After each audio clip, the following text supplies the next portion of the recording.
Hello everybody, welcome back to Cure for the Common Game. Today, we're going to do an EDH set review from Mirage. Now, earlier in the year when I did my 100 Days of Magic, I did quite a few of these, 30-something, of the old sets, Nowadays, when a set comes out, there's no shortage of EDH set reviews for them. But EDH didn't exist back in Mirage. I mean, we're talking 23 years ago. Yeah. So Mirage was the 9th expansion for Magic. It came out in October of 1996. It had 350 cards. That's a big set. 110 common, 110 uncommon, and 110 rare with 20 basics. You want to talk about a hard set to collect. Back when there was just as many rares as they were commons. And the way the booster packs are made is, still... What was it? 11, 3, and 1, I believe, at the time. But anyway, these are the cards that have just struck me that either I, personally like or, it's not comprehensive by any means, but I think we're looking at 60-something cards today, so we got a bunch. So let's get to it. Ifa Grove. Now, this hits on several. It's decent for an enchantment deck. Although typically it's an enchantment plus 1 counter deck, we're getting a bunch more proliferate cards, so we might as well, it just makes it. Now granted, it is slow. At the time, this was awesome. You could slow grow a creature, but we're not that patient anymore, are we? Afterlife. Now, this is one of the first. I love it. A 3-mana instant that says destroy target creature and it can't regenerate. That's awesome. And they get a 1/1 flyer. Green got Beast Within, and now I believe in Modern Horizons, White's getting one that you give them an elephant. But still, white cards that say destroy target creature are few and far between, especially at instant speed. I love it. Now, Ancestral Memories. I'll be honest with you here. This is one that's always intrigued me. I've always tried to make, I haven't really tried really hard, but you look at the top 7 cards of your library and put 2 of those into your hand, the rest into your graveyard.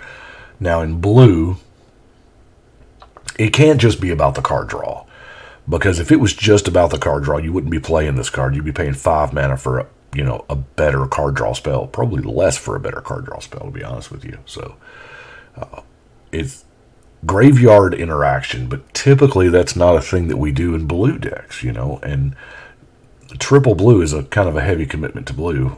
You're looking at probably 2 colors, maybe 3 if you've got a, really good mana base. Ashen Powder. I like me some Ashen Powder. It's a rise from the grave from your opponent. Yeah, from any opponent's graveyard. So it costs 4, but you make them discard, you wipe the board something, and you're going to get their best creature back. I like it, and it's often overlooked. As usual, I do all of the legends in any set, because these are decks I got to build, right? Well, actually, Esmira the Holy Avenger, I've already built. I built her some time ago. I don't remember how far back, but I was hoping I could just glance up at the wall and find it, but I'm not that lucky. Anyway, 2/3 for 4 flying. You put a 1/1 counter on her for each creature card put into your graveyard from play that turn. So let me read this again. At the end of each turn, so mine and yours and Danny's and Jimmy's, at the end of everybody's turn, put a 1/1 counter on her for each creature card put into your graveyard from play that turn. I don't know how, I can't remember, I hadn't played that deck in a long time. I built like Sacrifice, green-white Sacrifice, like, Secure Tribe Elder is going to sacrifice to get a land, and, things like that. Sacrifice to destroy something. But one of the early Celestia legends Now, Bad River, I chose Bad River of the cycle because alphabetically it was first. Oh, by the way, you'll notice these cards are all over the place. It's not in Wooburg order like it was, because back then cards were not numbered. So I have them saved in my file alphabetically by name. So that's why we're jumping. That's why there's a land here at the very beginning. But Bad River, there was a cycle of 5. They were all friendly color, like this is Island and Swamp. Now they come into play tapped. You search your library for an island or a swamp. Nowhere does it say basic, so you can go get your duels and your shocks, what have you. But it does come into play tapped. So, it's one word away from being expensive cards? They're not bad. They're not bad in decks where I think I run a bunch of them in decks that you care about lands going to the graveyard, Get Rogs and Wind Graces and things like that. Barb Foliage. Now, flanking is an ability that doesn't come up a lot. It was in the Mirage block, Mirage Visions Weatherlight. And I think it's been reprinted randomly here and there, maybe in an old core set. But we don't see flanking anymore. It's a, what do they call it? A retired mechanic. But whenever a creature attacks you, it loses flanking to end of turn. Yeah, whatever. Here's the good part. Whenever a creature without flying attacks you, it deals 1 damage to it. Now, today, this card will probably cost 2 mana. Probably. And come on a 3/3 body or something. I don't know. Bazaar of Wonders. Now, here's a card you don't think about when you think of Commander. When it comes into play, you exile all graveyards from the game. Full stop, right there, we play it. I play this card right there. In mono blue, I play it. But then, whenever a spell is played, you counter it if a card with the same name is in play or in a graveyard. You'd be surprised how many cards permeate all decks. You'd be surprised how many, Soul Rings or Whisper Silk Cloaks, Lightning Greaves, mainly the colorless stuff that can fit in every deck. But I have yet to pull the trigger on this and actually put it in a mono blue, but it's always been at the top of my to-do list because it just seems like a card in Commander because we play a singleton format. But Blinding Light. This was the first time Blinding Light was shown. It's been reprinted a couple of times, but in a mono white deck, this is just about most of the time an I win the game card. Because let's face it, in mono white, you're probably playing the beats. And you need to get through without being blocked. And this taps a good chunk of the board. Many times this taps everything but yours. So, yeah, it's a sorcery. That's fine. We get a main phase right before we attack. I don't care.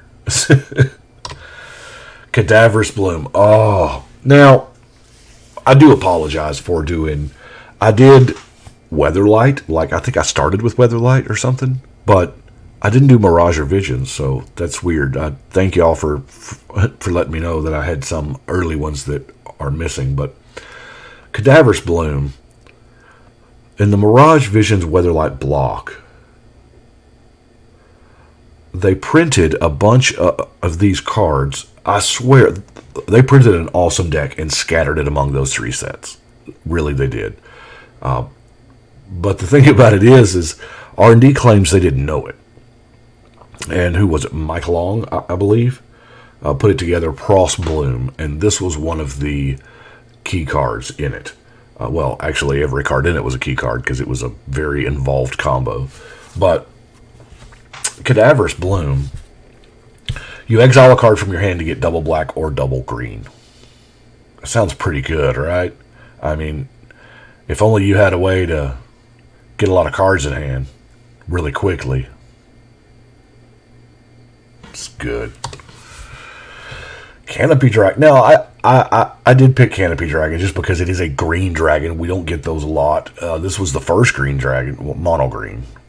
But 6 mana 4/4 is nothing special. You can trade trample for flying for 2 mana. Oh, no, I'm sorry. That's the other one. Oh, no, it is 2 mana, flying and loses trample. Yeah, so you trade the trample for flying. So, that's not bad. And is that a 6-armed dragon? We see 5. Yeah, it's super weird. Carrion. I actually just put Carrion in a deck. What is it? I think that was was that yesterday's deck? Can't remember. I believe so, because Bantu, yeah. You sack a creature to get 0/1s equal to the creature's power. This is, I mean, if you need permanents, first off, ignore the art. It's quite disgusting. But you know what? It's the talent of a really good artist who they can draw it and you can go, that's disgusting. But anyway, you trade your big guy. This is an instant, so more than likely you're trading a guy that's already, got a mark on him. So you get a bunch of 1/1s, and I run it in Bantu simply because Bantu, you want to sack permanents to draw cards, and hey, this multiplies 1 permanent into several. Celestial Dawn. I have had a long, storied, I'm going to say love affair with Celestial Dawn. When Mirage first came out, Celestial Dawn was one of the first cards I saw, and I absolutely loved it. Now, let's see, they've changed the wording on it. They did, many years ago, they did a power level errata, and Celestial Dawn was one of the cards that fell into it. All non-land cards you own that are not in play are white. All non-land permanents you control are white. All lands you control are plains. All colored mana symbols in all cost on all these cards are the white mana symbol. Yeah, this is the original wording. I should have known by the Mirage set symbol. Duh. But the way it's currently worded is it doesn't change mana symbols, because this was like the only card ever to change mana symbols. And they didn't want that to be a thing. So what they did was all the mana symbol, now it's all your lands are plains, everything's white, and you may spend white mana as though it were mana of any color. That's how it's worded now. But I have used this many times, and then several years after this, we got Fist of Suns in the original Mirrodin block, and I could pay, so like, hold on, I can pay 5 white mana for anything? Yeah.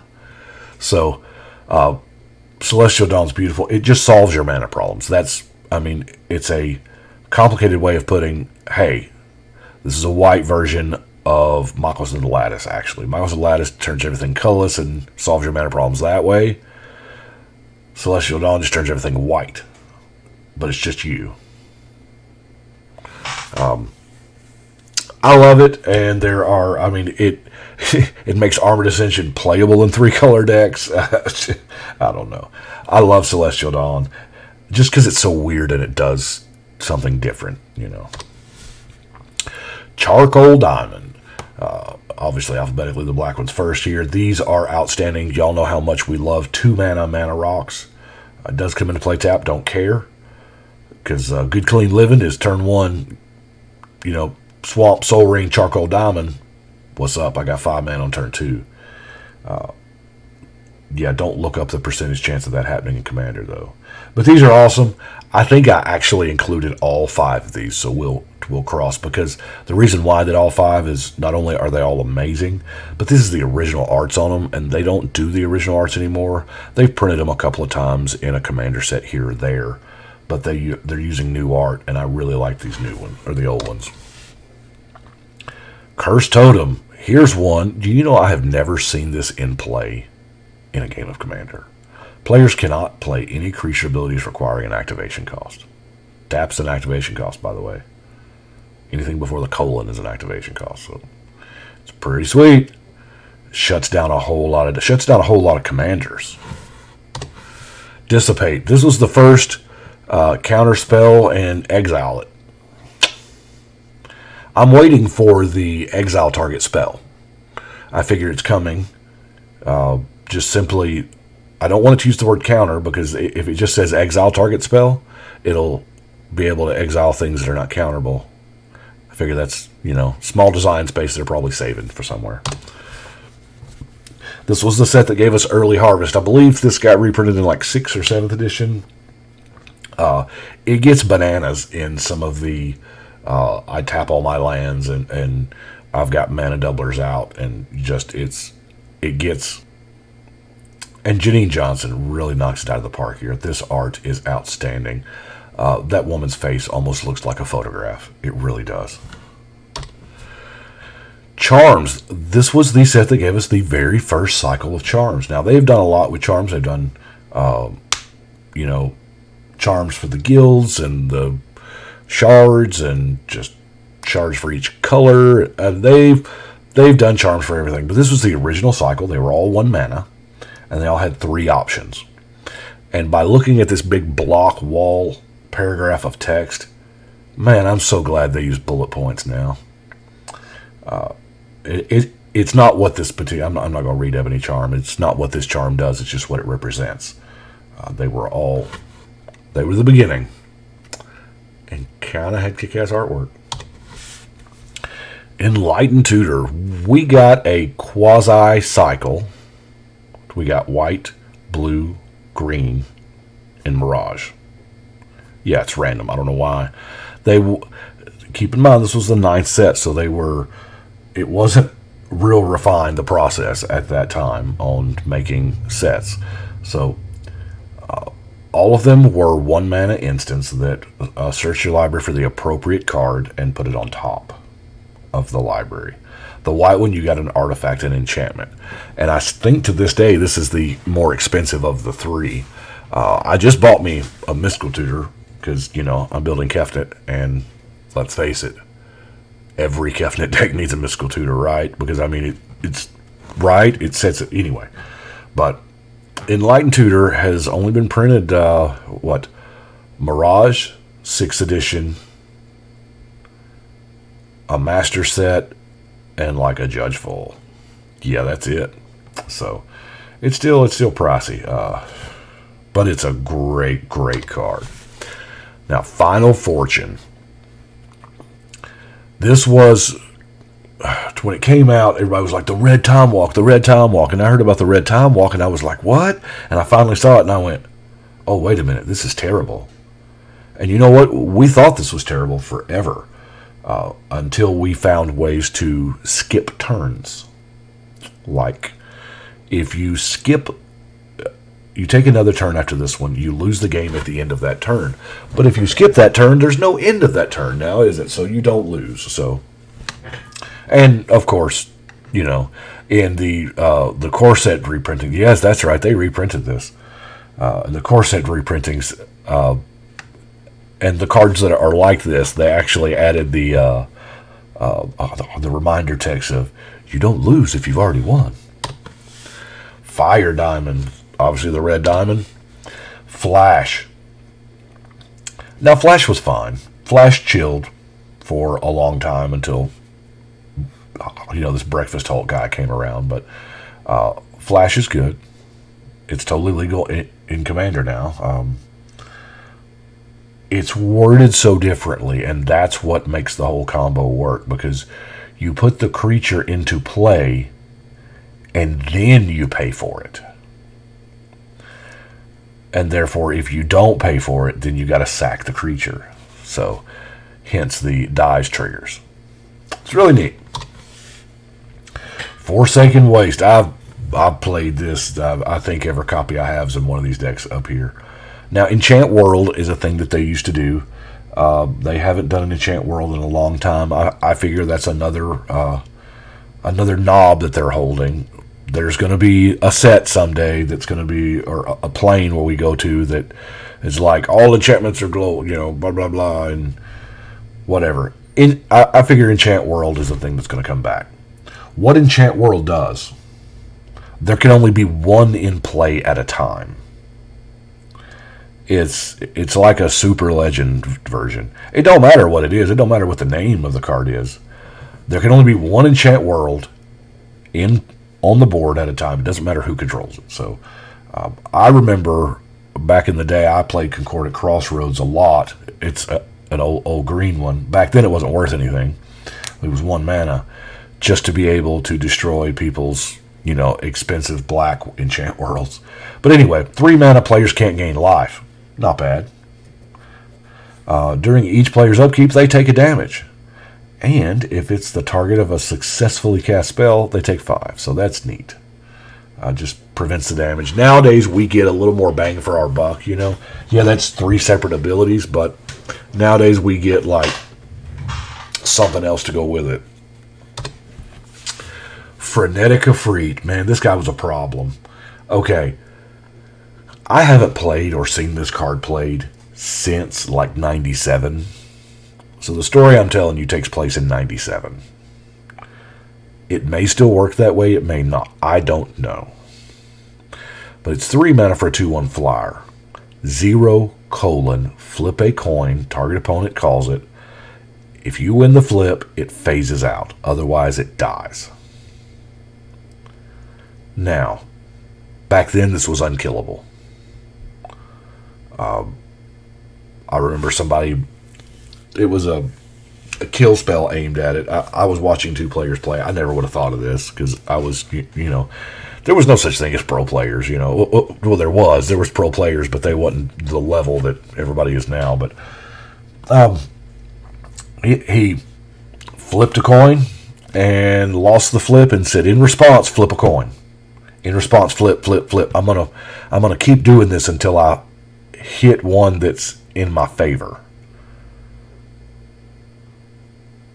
Now, I'm pretty sure the creation of the stack in 6th edition kind of probably phased that out because now it's 0, and then I'm not sure. Don't know. That's the way it worked then. But it's kind of a neat story I want to tell you. Grinning Totem. Now, this was the first card, and, it's amazing art. Donato is just, God, he's so good. But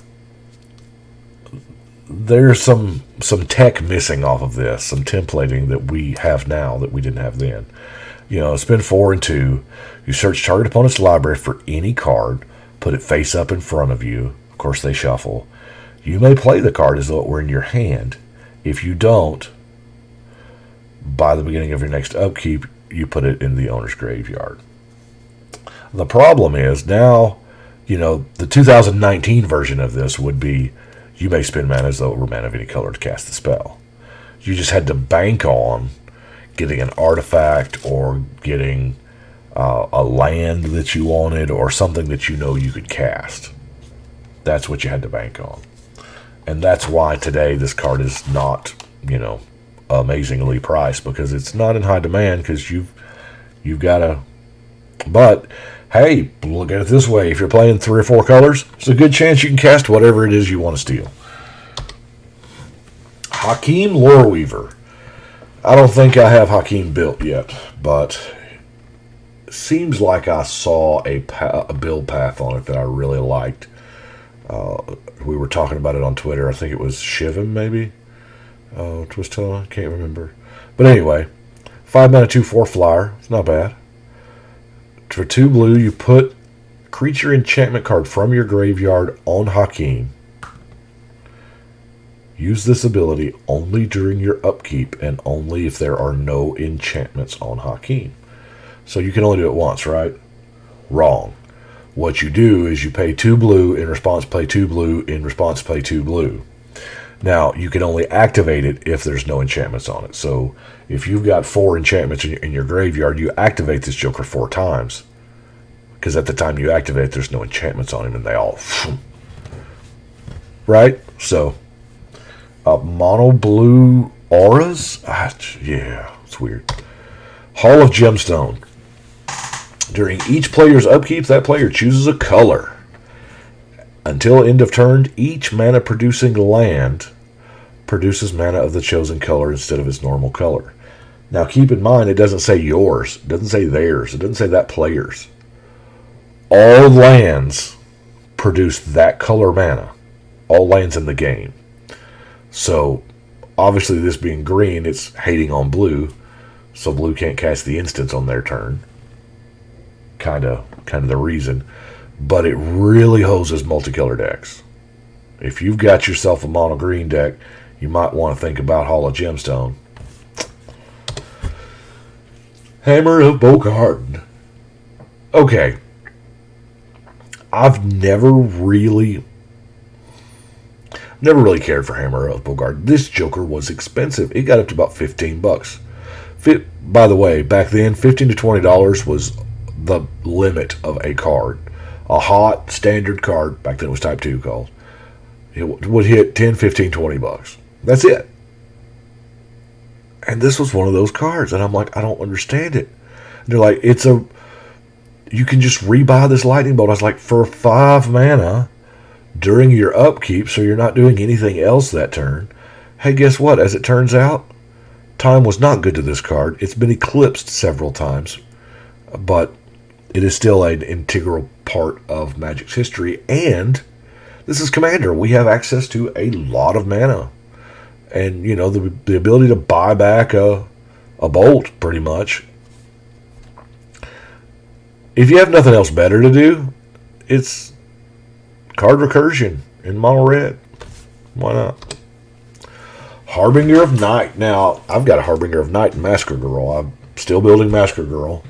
I've got several decks left from War of the Spark. I really want to get those done before the however many comes out in Modern Horizons. Oh my goodness.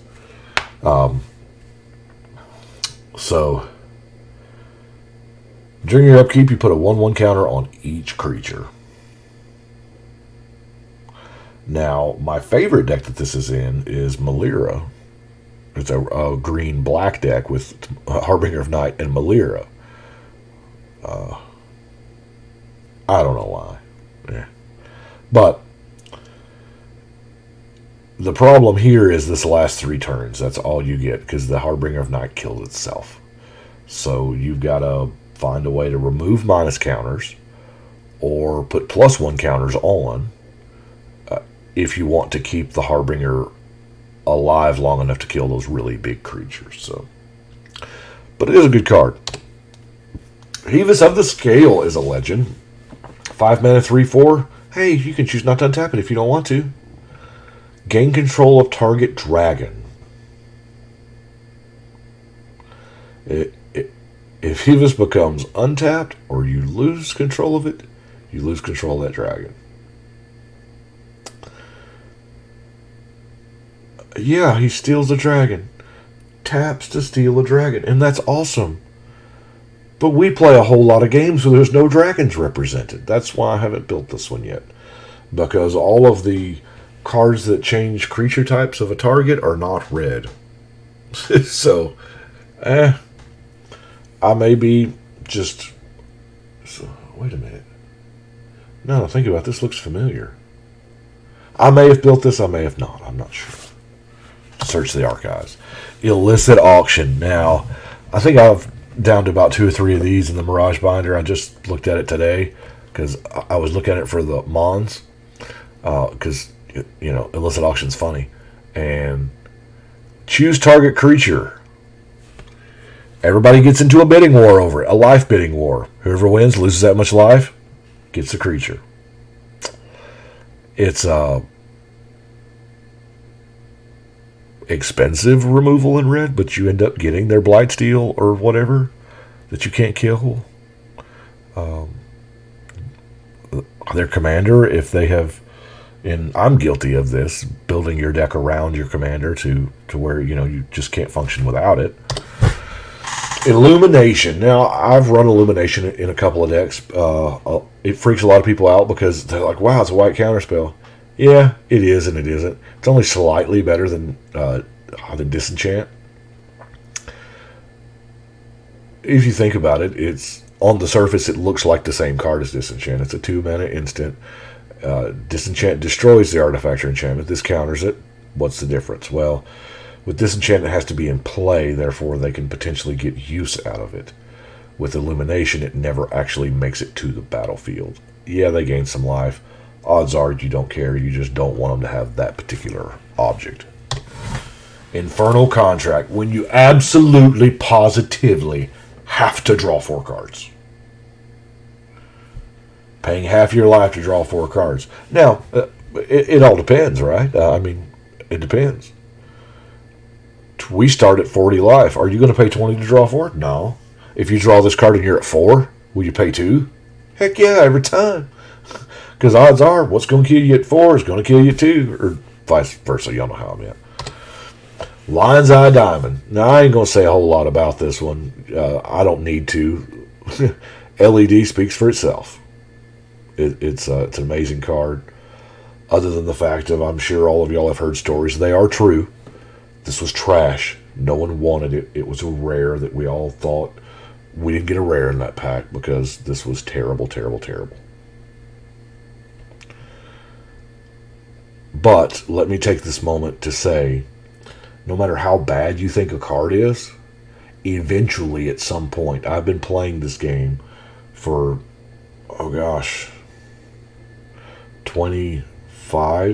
26 years, something like that, 25 years. And eventually everything comes around. Eventually. Lion's Eye Diamond is now several $100s. It's expensive. There are entire decks built around it in several formats. It's amazing in the right deck. Yeah, it's a paperweight in other decks. But in that every card, you're going to want to play it where you can get the most value out of it. But everything happens that way. That weird cumulative upkeep red enchantment from Cold Snap was junk. It was 50 cents. And then they got rid of Mana Burn, and look what happened.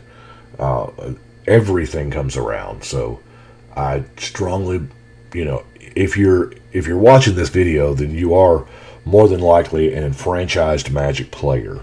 That's what we are as Commander players. I mean, it's like we learned how to play Magic and we're like, no, fam, that's not hard enough. We need to add on extra rules to make it harder. Because we play the most complex version of the most complex game. And that's what makes it fun. That's what we love. But we're also probably in it for the long haul. I know I am. I always have been.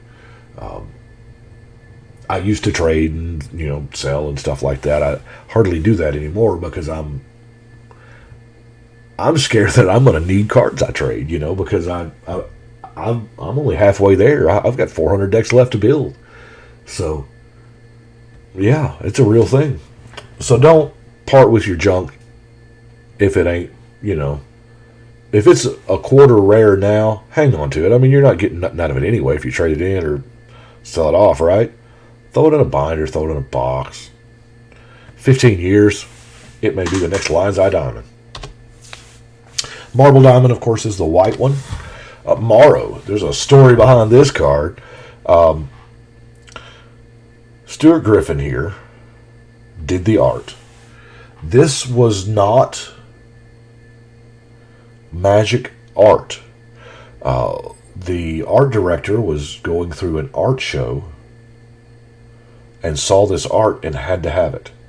So they bought this art, bought the rights to it, and that's how we got the art. I say we like I work at Wizard or something. Now, the card, they needed a green rare creature for the set. And Morrow, new to Wizards Morrow, had penciled in this card of a green creature that had power touches equal to number of cards in your hand. They didn't have a name for it. It hadn't got to names and flavor text yet. So his boss had this messaging system that he prided himself on being able to type the fewest amount of keys and being able to send a message to that person. And to get Mark Rosewater, M-A-R-O, got you Mark Rosewater. So he just put those 4 letters up there because Mark was the one that turned in the card. And when it got to development and names and flavor text, they saw it up there and they left it because they thought that's what design wanted the name to be. So, oh, by the way, the original art of this is hanging in Mark Rosewater's house. Yeah, he eventually bought the original art because it's him. It's Morrow. All it needs is a 2/5 and a 4. But anyway, it's fun. Now, realistically, is the card any good? It counts cards in hand in supposedly a color that doesn't have card draw. That's what it was back then. But now, in our format, green's one of the best card-drawn colors there are. Yeah, it's centered around lands or creatures or what have you, but in certain decks, Morrow's a beast. We love you, Mark Rosewater. Mindbend. Now, there have been several cards like Mindbend before, but Mindbend does the beautiful thing. Now, it changes the text of target permanent. A magical hack and sleight of mind did a permanent or a spell. This does a permanent only, but this does the color or the land type. So you can change protection from red to pro green, or you can change, Island Walk to Plains Walk, whatever. Destroy all whatevers. Basic land type. Oh, wow. Waste is a land type now. So that's, Miser's Cage. Now, a lot of cards have been errated for multiplayer purpose. Miser's Cage is one of them. It now functions like a Black Vice for the table. Ish. Black Vice is worded a little differently. The numbers are different. But at the end of each opponent's upkeep, that's what the Oracle text says now, if that player has 5 or more cards in hand, they take 2. So it's not bad in a forced draw deck kind of thing. Mist Dragon. Blue dragons are even rare. Yeah, 6 mana for a 4/4. I like the fact that it can fly or not fly, as you will. And by the way, that ability lasts indefinitely. I can pay 0 to make it fly, and it'll fly for the next 6 turns, or until I say it doesn't fly anymore. And then, of course, the ability to phase out, which phasing has gotten better now. Mirage gave us phasing. There's not a whole lot of phasing cards I picked for the list, because let's face it, there's not a lot of good phasing cards. Yeah, it peaked with Teferi's Protection, and that was 20-something years later. Moss Diamond, of course, the green Maw. And Mystical Tutor, here we go. It does an instant, or in sorcery. Now, back in the day, there was essentially 2 classes of instant. There was instant interrupt. Interrupts were faster. You can think of an interrupt as like split second-ish, but when they did one of the rules changes, they just said, you know what, all interrupts are now instants. They function the same. Because we created the stack, and that solved that problem for the need for an interrupt. Now, Mana Source was a card type. There's a few cards out there, a few Dark Rituals were printed with Mana Source on it because they didn't want those to be counterable. They had special rules or whatever. That didn't last long, thank goodness. But, anyway, the Mystical Tutor, you search for an instant or sorcery, put it on top of your deck. You draw it with Kefnet, you play the copy. It's rainbows and sunshine, right? Natural Balance was another part of the Frostbloom deck.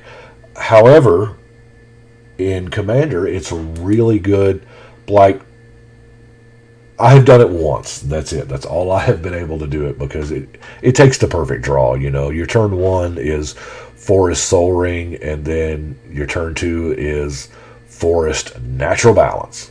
Let's all go get up to 5 lands. It does balance everything. If you play it, this is one of those cards that the table's opinion of you depends on when you play it. If you play it early and everybody's like, you mean I get to go get 2 or 3 lands and put them into play? Oh, yeah. But now if you draw this on turn 32 and you're like, hey, everybody, we're going down to 5 lands. Yeah, it's bad. Null Chamber. This is a card I've never seen played in Commander. I've got it in a couple decks, but you know what? I just don't draw it. Or I don't play those decks, or it's very possible. But anyway, you and target opponent each name any card except a basic land. Those cards can't be played. What do we play? 4, 5, 6 player games? Sometimes bigger than that. you can pretty well pick out a person at the table who won't hose you. And you can say, hey, I'm going to play Null Chamber. If I pick you, I won't pick your commander if you won't pick my commander. And we can lock out the other two players' commanders. Right? Why is this not play? Yeah. Phyrexian Dreadnought. Here's another. It's expensive. I don't know how much. I've never bought a Phyrexian Dreadnought. I think, what have I got? 2? I've got one in Volrath. Because Volrath, you exile creatures from the graveyard. You spend X mana where X is a creature's casting cost to get 1/1 counters on Volrath equal to its power. So, yeah, this is the way there. And I think Volraz does something similar. I think those are the only 2 Dreadnoughts that I have. So, it's not bad. But their marketing scheme back then was, they told us, you're getting a 1 mana 12/12 trample in the next set. And we were like, huh? Yeah, we wasn't smart enough to realize there would always be a drawback. So, Phyrexian Tribute. Ladies and gentlemen, I present the only mono black card that says destroy target artifact. Yes, you have to spend 3 mana and sacrifice 2 creatures at sorcery speed. But you know what? Sometimes you just gotta do it. And in mono black, beggars can't be choosers. And this is on the reserve list. It's never been reprinted and never will be. So, that's a thing, you know. It's not an expensive card. What is it, around $1 or so? So, if you're a hardcore mono black fan, you may want to think about picking up one now versus later, because who knows? A lot of these weird reserve list cards are just getting, you know, you wake up one day and they're like $10, and you wake up the next day and it's like $200. Who knows? Political Trickery. Now, I use Political Trickery in several decks. I use it a lot in stealing decks because Homeward Path wrecks your day if you're in a creature theft deck. And somebody plays a Homeward Path, you know what? I'll trade one of my lands for one of yours. Yep, I'll do it.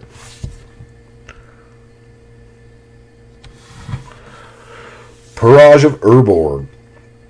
Now, first strike when attacking, sure. We pay a black to get a counter on her, but only when you successfully cast a black spell. So, I'm using a whole lot of. She's built. What is she, in the 300s or in the 200s somewhere? It's fairly decent. I believe she has been errated or updated to. She's a cat warrior, I think I want to say. Queer and Elves. This was the first what we call dual elf. I'm like, what do you mean? Like, I can like choose another color, and oh man, it's awesome. By the way, the Queer and Elf is the story. Yeah, we're getting, shoot, I'm 43 minutes in and we're only to queue. Okay. It's Mirage. Y'all knew this was going to be long anyway. It's story time. There's a story that I tell and I reference, and I've referenced it for years. Now, this card was reprinted after this. We were playing in one of the big pre-release tournaments, or big, I don't remember exactly what the tournament was. It was, no, it wasn't pre-release because we built a deck, we brought a deck.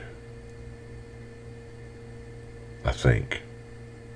Not important. It was a big tournament. It was down in Memphis, and I had Queer and Elves in my deck, which didn't really matter because I was playing a mono green deck.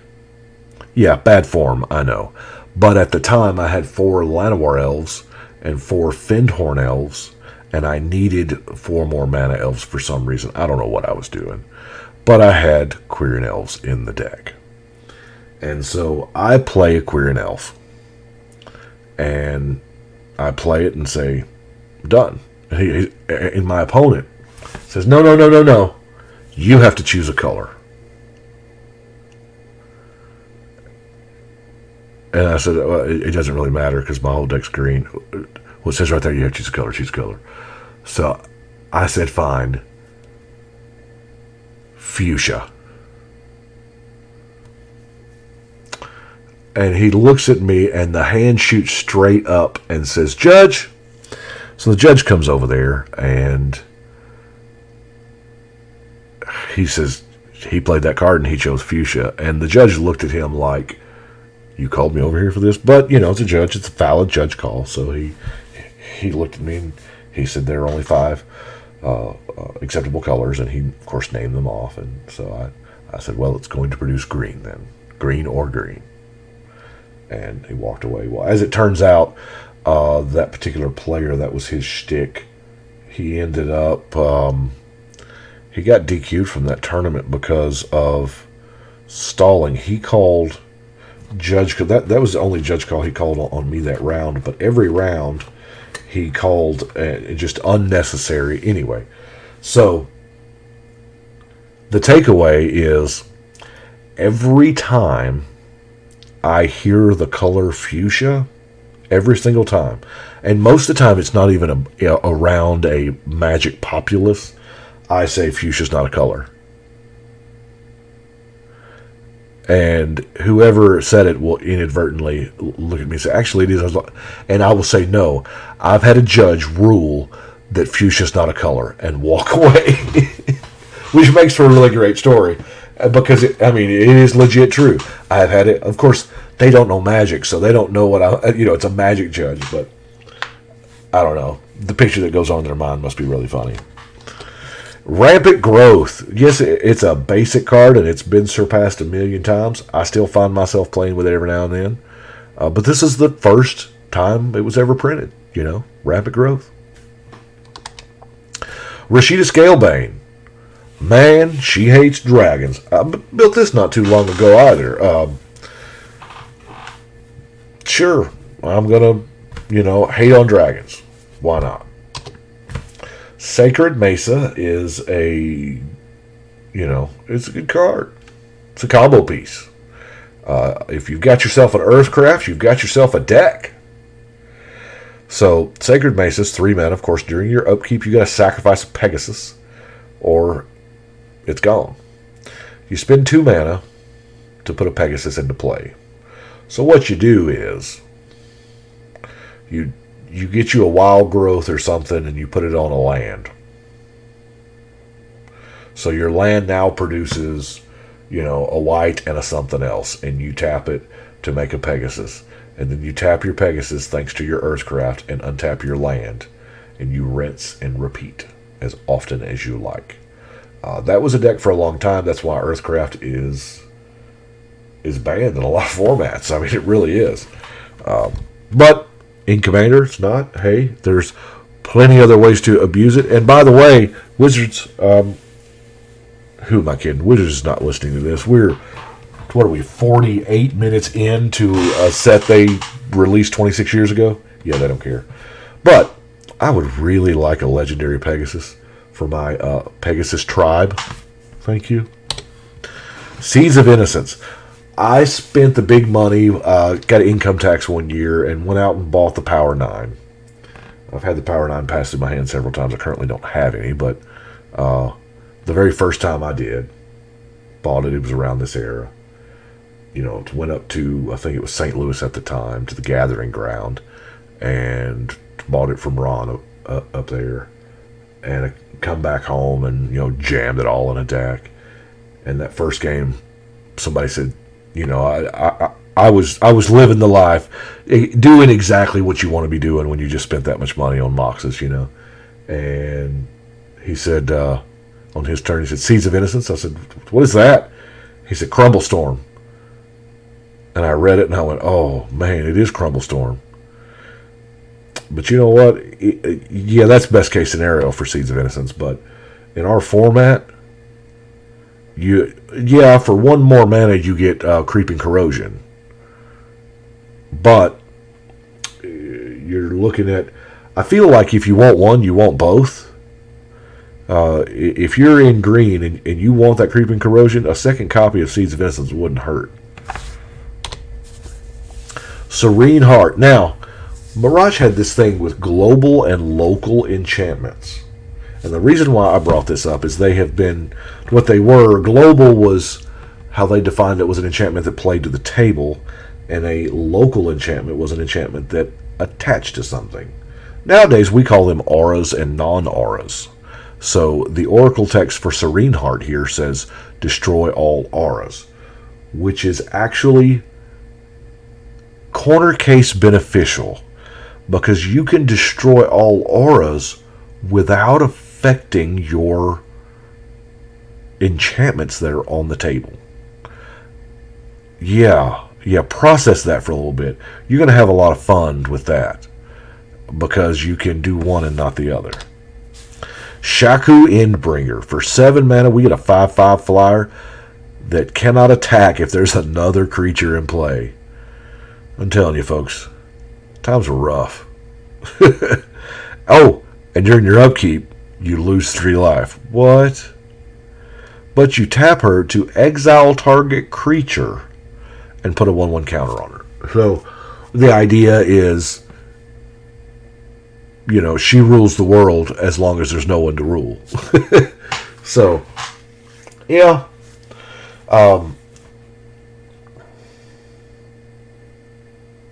There again, disturbing art by Peter Venters.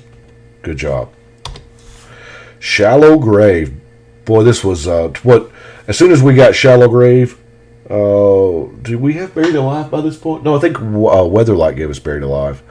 But Shallow Grave was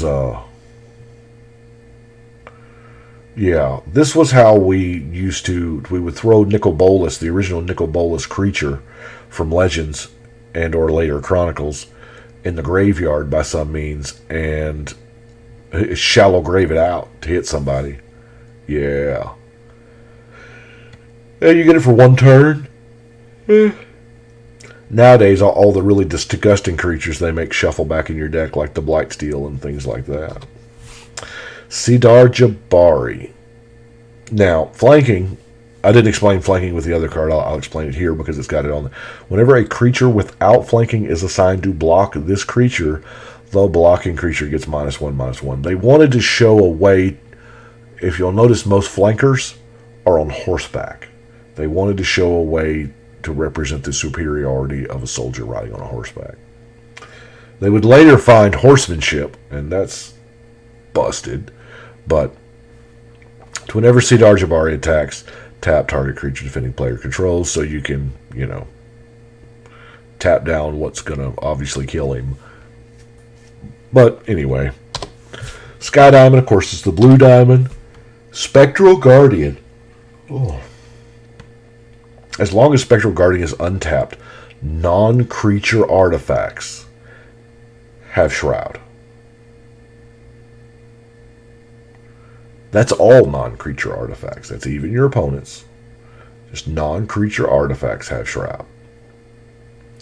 This is not a bad card. Now, yeah, it does have the he can't be tapped, but let's face it, you're paying 4 mana for a 2/3. You ain't buying this for the beaten value. You're going to put the Spectral Guardian out there and probably suit it up with, Lightning Greaves just to, make sure everything stays protected. Spirit of the Night. Yeah. Spirit of the Night had like 3 black creatures. This was the first time they did that. There was like an Urborg Panther and a something and a something.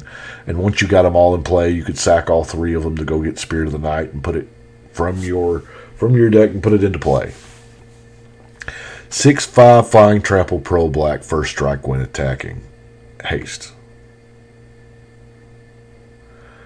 What is that? 1, 2, 3, 4, 5. That's almost a Chroma-like abilities.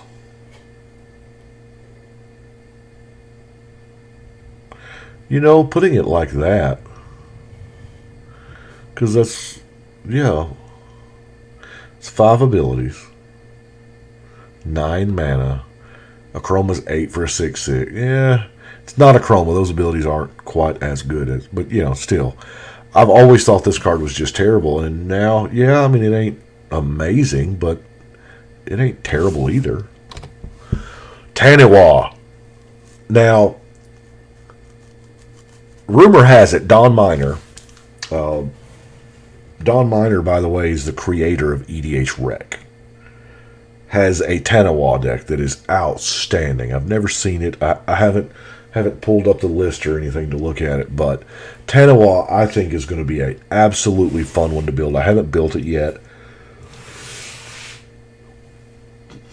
The part that makes me sad though is it's mono blue, because what I want to do with it is, because it has phasing, at the beginning of your upkeep all lands you control phase out, so you only have your lands every other turn. Well, I want to, the turn my lands are gone, I want to cast a Geddon. Okay? That's what I want to do. But Geddon is white. So perhaps that's the game's way of keeping me honest, right? I shouldn't be playing with Armageddon anyway. But tune in later. Tika's Dragon. Now, I still don't know who Tika is. Heck, we may get Tika in this Modern Horizons set, because we're getting all kinds of old stuff anyway, so why not? Tika's Dragon, 9 mana, 5/5 flying, trample, rampage 4.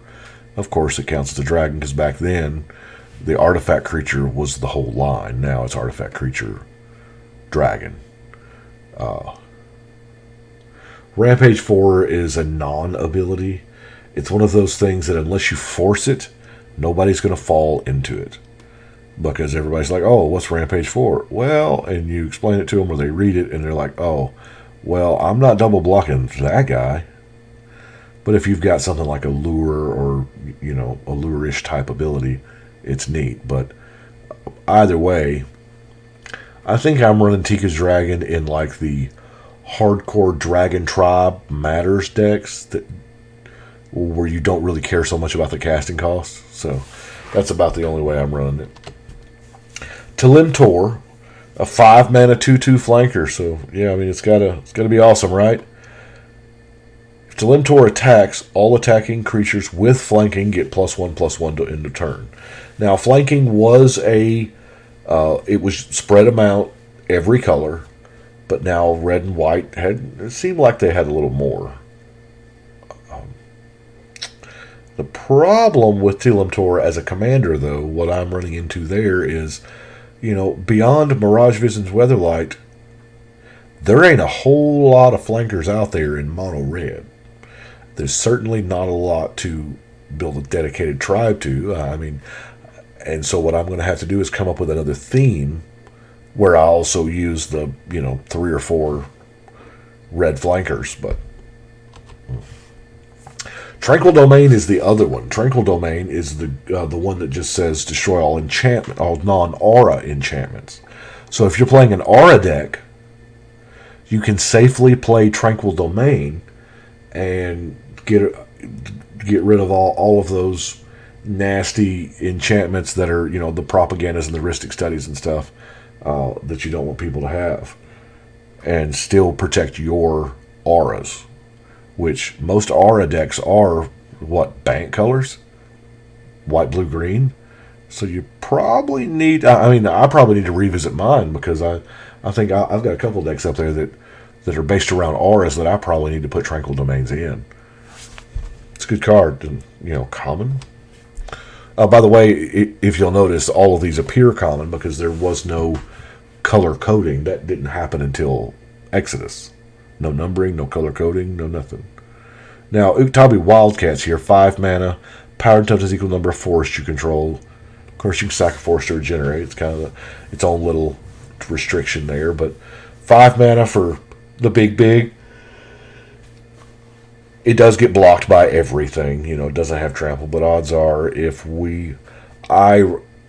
I run the Wildcats in decks that, are just crazy about getting the mana into play. Those are the decks where you're going to be landfalling 3 or 4 triggers a turn. Those are the ones you're going to look down and you're going to go, I have 34 forest. Oh, okay. Here's my Wildcat. Waiting in the Weeds is another card that has a funny story. This was supposed to be squirrels. Now, the art direction for the card, the card made for each untapped forest, each player puts a 1/1 squirrel. So the art direction said, Waiting in the Weeds, we want a picture of weeds with just eyes coming through it. All you can see is the eyes. Well, I don't know how descriptive that they were with it, but by the time that they sent it off, and the art process was different than it is now. This may be part of the reason why, but by the time they got it back, there wasn't time. So it had a cat, front and center, a couple. And so they changed the squirrels to cats. Thus, the first blow to the Squirrel Kingdom. Wall of Roots. Now, Wall of Roots, it's been reprinted a couple times. It was on the time-shifted sheet in Time Spiral. It is really decent. And I wanted to bring it up because we have a lot of Wall Matters decks now. Toughness Matters things. So, 2 mana for an 0/5. But it gives you a mana turn if you want it. I mean, yeah, it gets smaller, but essentially it's a free mana. And that matters. Worldly Tutor is the green one. Note that in this set, there was no black or red. Visions would give us the black one, and then we'd have to wait a couple years to get what they call the red one is. Even though it doesn't play like these. So I refuse to admit the cycle is done. Gamble did not complete the cycle. I'm still waiting on the red top of the library Tutor Wizards. Come on. But anyway, Worldly Tutor, you get a creature, still an instant, still 1 mana, put it on top,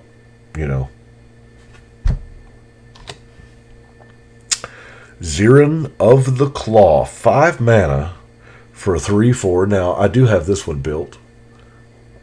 I'm under the impression this one was way back there, if I'm not mistaken. But Xiran of the Claw, 3 mana and tap. You search your library for a dragon. Put it into play as though it were just summoned. Shuffle your library. That creature has haste. And it exiles at the end of turn. Now, obviously what I'm going to... well, I say obviously. I don't know if that's how I built it or not. But my first... Yeah, that was deck number 111. I just happened to look up and look at it if y'all want to. But my impression... Now, granted, that's been 300 decks ago. So I could be off. But how I would build it right now is... You chock it full of the good dragons. And then you have sack outlets to where you sack the dragon... before the end of turn, so it doesn't get exiled. So, and I believe that only leaves 1 card left, which is my favorite Mirage card ever, the greatest of the great, Zuberi Golden Feather. This is on the reserve list. Yes, I know. It's too powerful to be reprinted again. It's amazing. I have tried for a long time when people ask me what my favorite deck is, and I had the same response. Oh, you mean which one of my babies do I like the most, or something like that. But let's face it, when I was talking to Phil and Shivam, and they said your pet deck, and I went, well, that would be Zuberi. Now, why is Zuberi my pet deck? It's because wholly as a whole, Griffins are kind of unsupported. I mean, yeah, they're never going to get the kind of love that elves, zombies, and goblins get. It's never going to happen. But even the B-list tribes like angels or saprolings or things like they're not even going to get that much love. The last card I got for the Griffin deck was in a Planeswalker deck a few sets back because it was a 2-mana 2/2 flying Griffin. And most of the Griffins start at 4 mana for 2/2 flyers. But anyway, Zuberi Golden Feather is a 5-mana 3/3 legendary Griffin that gives all Griffins +1. All other Griffins +1/+1. And I love it because I'll be honest with you, it's a white tribal deck. It doesn't have a lot of super awesome tech in it. It's just really fun. Because if you can beat somebody with tribal Griffins, you're doing it. You're living the dream. That is what EDH is all about. Well, that is the cards I picked to talk about from Mirage. That's our Mirage EDH set review. And we're clocking in at what? hour 5 minutes now, so I won't meander anymore. I do appreciate y'all watching, but I think now, yeah, I think we will see y'all later.